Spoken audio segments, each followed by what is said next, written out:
Hello, I am doctor Rakesh Kaushal. आज हम बात करेंगे कि बचपन में किन बातों का ध्यान रखें ताकि उनके दांत टेढ़े मेढ़े ना हों। कुछ फैक्टर हैं जैसे हेरिडिटरी फैक्टर जिनको हम कंट्रोल नहीं कर सकते, लेकिन कुछ आदतें बचपन में ऐसी हो पड़ जाती हैं बच्चों को जिनका दांतों पे असर पड़ता है। दांत टेढ़े मेढ़े हो सकते हैं और या जॉ की डेवलपमेंट में कुछ असर हो सकता है। इनमें थंब सकिंग, नेल बाइटिंग या लिप सकिंग, ये कुछ आदतें कॉमनली बच्चों में पड़ जाती हैं। अब जैसे नेल बाइटिंग की प्रॉब्लम है, ये ज़्यादातर लोनलीनेस या एंजाइटी के कारण बच्चों को पड़ती है। सबसे पहले तो हम इन चीज़ों का ध्यान रखें कि बच्चा लोनली ना महसूस करे। अब इसके बैड इफ़ेक्ट्स क्या हो सकते हैं? सबसे पहले तो नेल्स से जो जर्म्स हैं मुंह में ट्रांसफ़र होते हैं।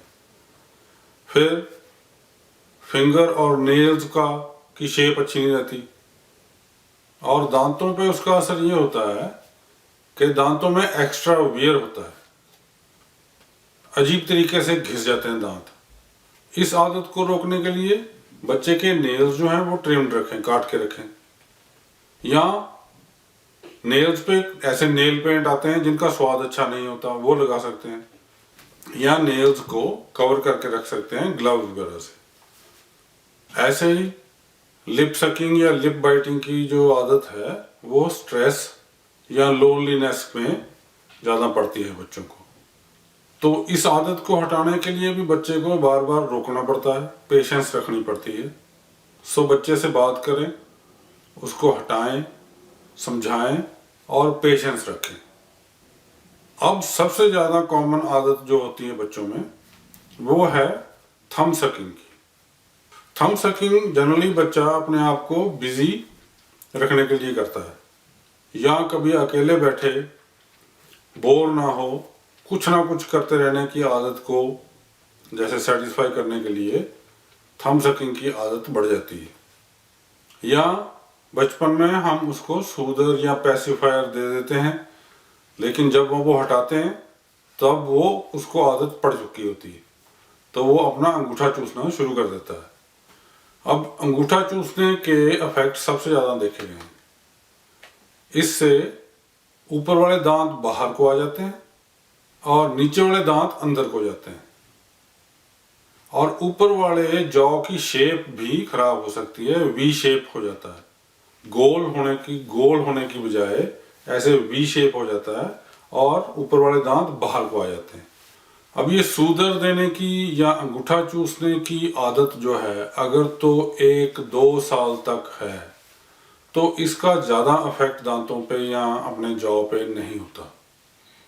लेकिन अगर बच्चा 2 या 3 साल के बाद भी अंगूठा चूसता रहता है तो इसका इफेक्ट दांतों पे और जॉ की शेप पे होता है।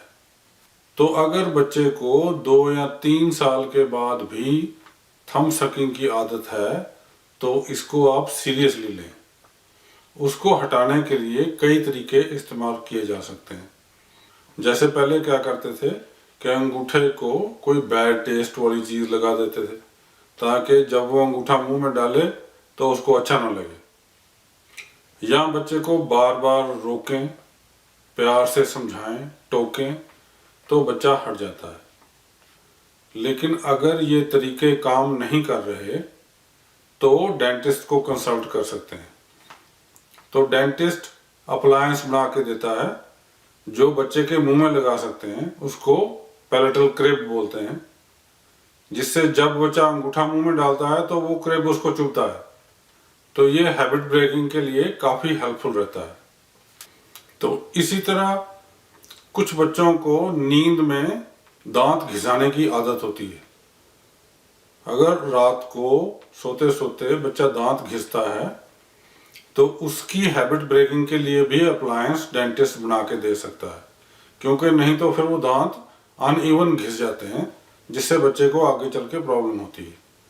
तो अगर इन हैबिट्स को हम ऐसे नहीं हटा सकते जिनमें ब्रुक्सिज्म यानी रात को दांत घिसाने वाली आदत या थंब सकिंग अंगूठा चूसने की आदत, तो हमें डेंटिस्ट से अप्लायंस बनवा लेना चाहिए, वो इसको हटाने में काफ़ी हेल्पफुल होता है।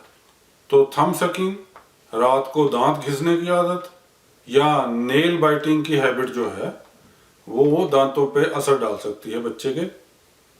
तो ये आदतें अगर आपके बच्चे को हैं तो जितना जल्दी हो उसको रोकने की कोशिश करनी चाहिए। तो आज हमने बात की कुछ ऐसी आदतों की जो बचपन में बच्चे को पड़ जाती हैं और जिससे दांतों की शेप पे असर हो सकता है। और आपके कुछ सवाल हों तो कमेंट सेक्शन में लिख दीजिए। I will try to answer them. Till then, take care, goodbye, thank you.